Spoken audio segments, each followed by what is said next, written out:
Ron's Music Vibes. Hindi nagsisinungaling ang ulan.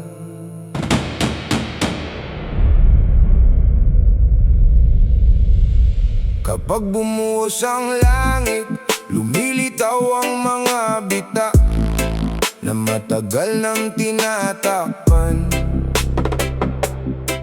May mga bagay na kayang itago ng papel,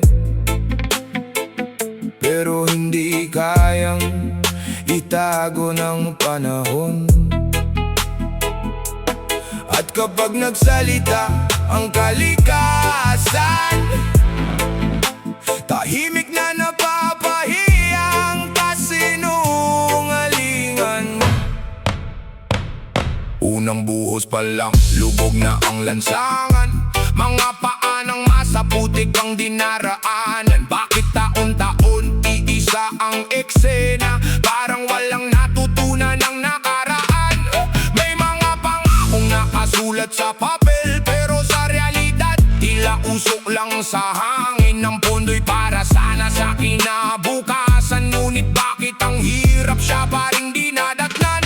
Hindi kayang takpan ng ulan ng katotohanan. Kahit anong dahilan may bakas ang kapabayaan. Kapag ang gawa'y totoo, hindi ito inaanod, pero ang hungkag na pangako panahon ang humahatol. Bawat baha may katotohanan, hindi lang tubig ang umaapaw sa lansangan. May sigaw ang bayan na gustong marinig, may pag-asang naghihintay ng tunay na paglingaw. Bawat baha may katotohanan, hindi kayang lunurin ang tinig ng mamamayan. Sa bawat tunos may aral na iniiwan. Ang tunay na pagbabago nagsisimula sa pananagutan. Ang ulan, hindi kalaban ng bayan. Isa lang itong saksi sa bawat kapabayaan. Hindi ito marunong pumili ng tatamaan, pero marunong itong ilantad ang katotohanan. Kapag umaapaw ang tubig, may lihim na lumulutang. May mga pangakong sa agos, unti-unting natatangay. May mga bakas na hindi kayang burahin ng panahon, dahil ang gawa laging mas malakas kaysa sa salita noon. Hindi ang baha ang sumisira sa tiwala, kundi ang katahimikang matagal niyang kinukonsinti. At kapag ang ulan ang nagsilbing hukom ng lansangan, hindi na kailangan niyang paliwanag, dahil ang katotohanan kusang umaahon. Hindi lahat ng lumulubog ay dahil sa malakas na ulan.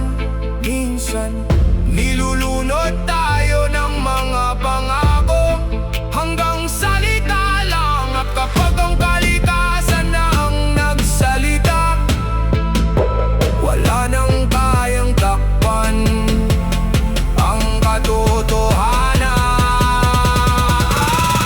Bawat baha may katotohanan, bawat patak ay paalala sa sambayanan. Hindi sapat ang salita kung walang ginagawa. Ang pag-asa ng bayan ay nasa tapat na gawa.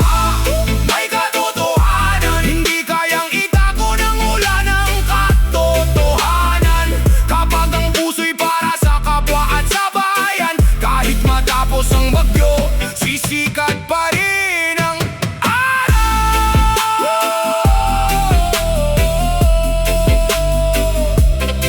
Ang ulan, hindi kalaban ng bayan. Isa lang itong saksi, at ang saksi hindi marunong magsinungaling. Dahil kapag humupa na ang baha, hindi tubig ang maiiwan, kundi ang tanong, sino ang tunay na naglingkod? At sino ang nag-iwan lang ng pangako?